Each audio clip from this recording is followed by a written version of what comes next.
Ano na nangyari dyan sa Sabina? Kita mo, ang China, minamapping nila ang buong West Philippine Sea. Nakaabot pa nga sila ng Binham Rice. Yung Sabina na yan, yung reclamation na maliit na yan, ganyan na ganyan yung Scarborough Shoal dati dyan. Maliit pa lang yun. Nung time na yun. Inuunti-unti nila, parang tinitibag-tibag nila hanggang sa lumaki. Hindi sana lumaki yung Scarborough na yan nung time ni Captain Peldon na dapat sisitahin nila nun. Pero tinatawagan sa ni Noynoy na huwag muna kasi nakipag-usap na Trillanes sa China.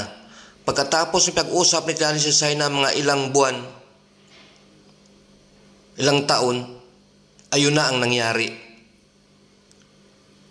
Naging military bases na yan. Marami ng military hardware dyan nakadeploy.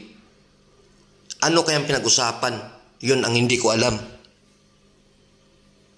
Ngayon, ang Sabina na naman ang tinatarget nila. Pag yan napabayaan yan, hindi malayong mangyari katulad ng Scarborough yan. Ganon kalaki.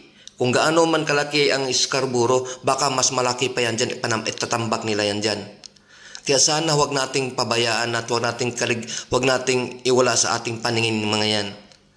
Lagi nating monitorin yan kasi pag napabayaan yan, lalo na kung mayroong sumasakay na mga politiko dyan, mangyari.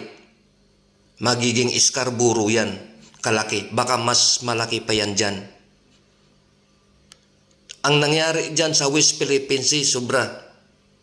Naging double-did yung natin dyan, teritoryo. Corals natin, pinagpapatay, ginawang panambak. Ganon ang ugali ng China. Walang pakialam yan. Kaya hindi magandang kapitbahay ang China. Hindi marunong yan rumispeto. Dapat babantayan talaga ng maigi yan ang Sabina na yan dahil yan ang umpisa. Ganon na ganon talaga